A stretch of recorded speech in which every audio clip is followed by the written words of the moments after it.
राधे राधे, हर हर महादेव। फागुन मास की शुक्ल पक्ष की एकादशी, आमला का एकादशी की आप सभी को हार्दिक हार्दिक शुभकामनाएं। आमला का एकादशी का विशेष महत्व रहता है।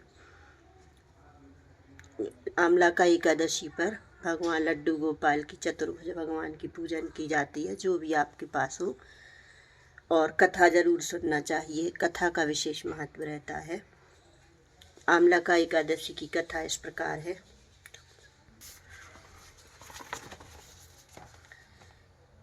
फागुन आम्ल का शुक्ल आम्ल का एकादशी व्रत कथा। श्री कृष्ण बोले, हे युधिष्ठिर, फागुन मास के शुक्ल पक्ष की एकादशी का नाम आम्ला है। इस समय वशिष्ठ मुनि ने माधवता राजा से पूछा, समस्त पापों का नाश करने वाला कौन सा व्रत है?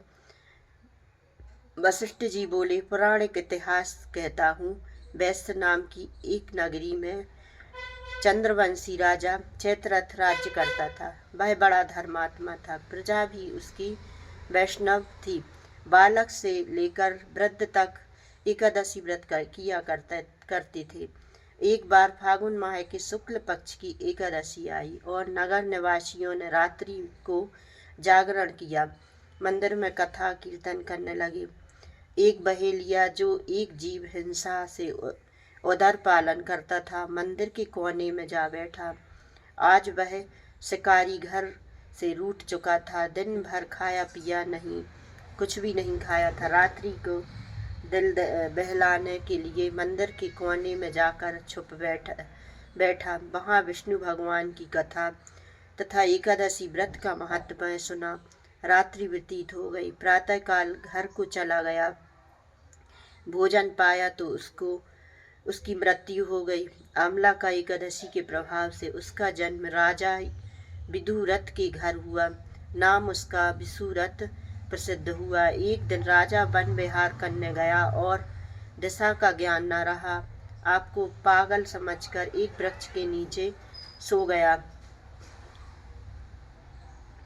आज राजा ने आमला का एकादशी का व्रत रखा था। सोते समय भगवान का ध्यान लगाकर सोते थे। इधर मलेच्छों ने राजा को अकेला देखा। मलेच्छों के संबंधियों को किसी दोष के कारण राजा ने दंड दिया था, इस कारण उसे मारने आए। उस समय राजा को शरीर में एक सुंदर कन्या उत्पन्न हुई। यह आमला का एकादशी के प्रभाव से उत्पन्न हुई थी।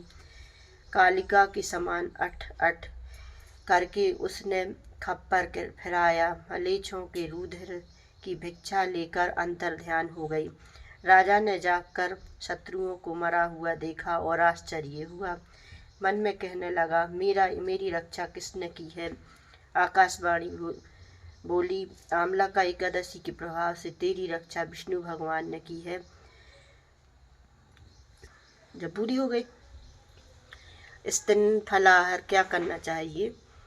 इस दिन आंवले के पेड़ के नीचे कलश स्थापित करके धूप, दीप, नवेद, पंचरत्न और भोग आदि से परशुराम भगवान की पूजा की जाती है। और इस दिन आंवले का सागार लेना चाहिए, आंवला दान करना चाहिए और आंवले का फलाहार करना चाहिए। मेरी वीडियो आपको अच्छी लगी हो, लाइक कमेंट सब्सक्राइब करें। राधे राधे, हर हर महादेव।